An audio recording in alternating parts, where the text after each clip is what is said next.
Hey YouTube, welcome to Flip Matters. This is our YouTube site, kind of where we go over the current MLP meta and stuff. And today we're going to be showcasing a deck we like to call MaudGames. This variant, it's going to be linked in the description to our Reddit post on the /r/MLPCCG subreddit, kind of where a lot of the meta talk comes from. So right now we're going to be talking about this deck and just kind of going pretty quick over it. You know, we like to have fun here, so, you know, enjoy my banter, if you will. So, we're going to start off, we got Maud, obviously. You know, this is an orange-white deck. A lot of answers. You know, Maud's just so good at farming villains, super good in the meta, especially, you know, one troublemaker, you know, rich as this one is.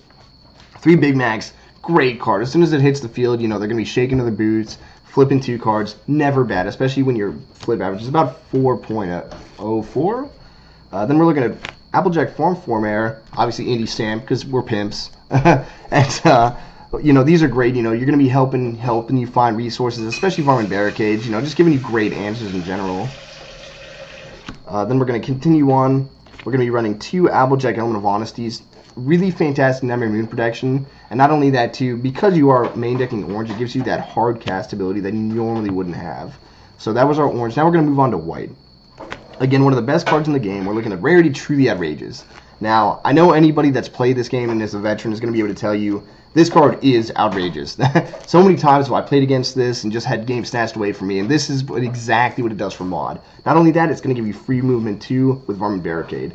Great synergy, great cards in general. Then, of course, we need some sort of white entry, so we're looking at Sapphire Shores. Honestly, it was this. You know, just because I like the fact that it has text, you know. There's 2 white entry, but I'm about this one for that very reason. Call me lame. Now we have Rarity Nestweaver. Again, these are foils, so of course I'm about it, you know. Just Mr. Moneybags over here. And then Inspire's a great mechanic. Just not only that, the ability to give you a body, and then just going in your discard to get like recursion for PTOs, standstills, whatever you want. You know, it's just a great card in the Nightmare Rich meta. You know, and then of course we have Featherweight. Again, a lot of people don't really like this card, but I think it's really fantastic because anytime you want to force a problem face-off with Maud, you're pretty much guaranteed to deal with their issues. You know, not only that too, great tech against Critter Cavalry, so it's so much value there. Just a great card in general. So now we're going to move on to problems. So we're looking at events. 3 standstills, pretty standard. You know, anytime you're splashing white, you're going to be splashing 3 standstills. Probably one of the best events in the game. You really can't go wrong with it.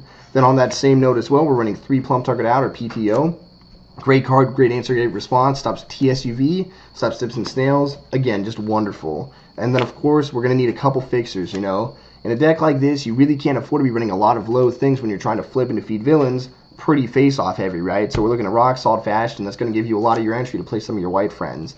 So another great card and a great way to get Maud pumped as well by just throwing an event in the discard, even if it's just for 1 point, you know, not a big deal. Now we're going to resources. We're looking at 3 Heart's Desire. Such a great card, you know, with such value. It's a deterrent for villains, and not just that too, it's going to give you a lot of value and worth when you win a face-off. And beyond that too, it's a great event or a great resource to flip Maud. One of my personal favorites.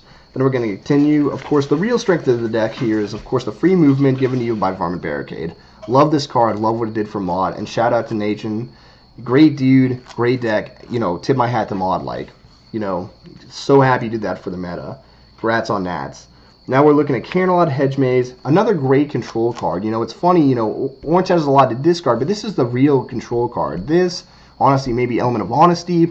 And on top of that, you have Plump Target Out. Just a great all-around card. You know, someone's going to confront a problem, and you say, no, I'm going to take your thing, force you to pay 2 action tokens. Never really bad. And then, honestly, it can net you with 1 action token anyway, because if it goes back to their home and they move it up again, that's 4 for them, 3 for you. I'm going to go with that. Goes to the discard. All of a sudden, you have another resource in the graveyard. Now we're looking at Troublemakers.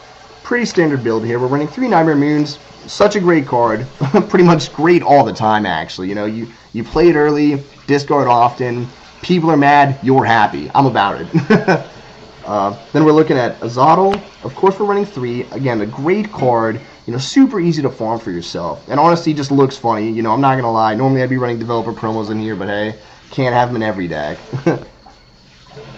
Then we're going to continue from there. We're looking at 3 Diamond Dogs. Again, just a great entry resource, you know, as far, and I call him a resource because he's really a troublemaker resource. It's, you know, you're paying 1 for a body to prevent them from, you know, confronting this problem.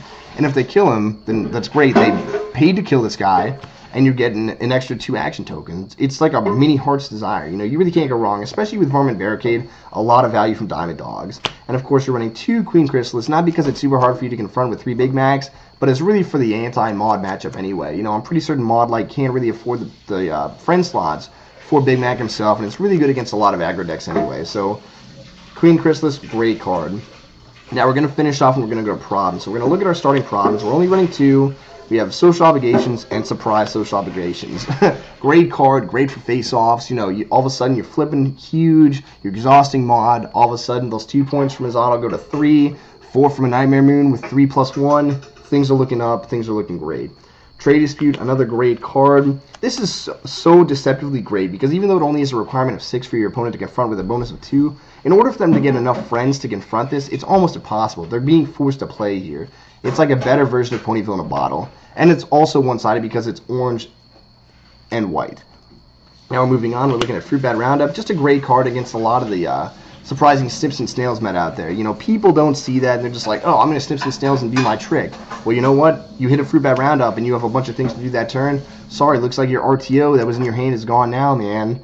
Great, great card. Super one-sided for orange, too. You're going to be spending a lot of action tokens or drawing a lot of cards, so you're looking good.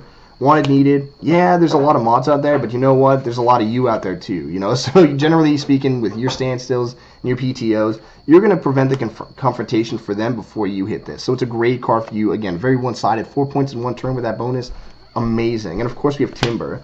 Not super amazing by itself. 3 requirement, 4 orange, but the real strength of this is the fact that it has a requirement for your opponent to hit it with 9. So it's 9 with only a bonus of 2. Really, really great. Really forcing your opponent to commit.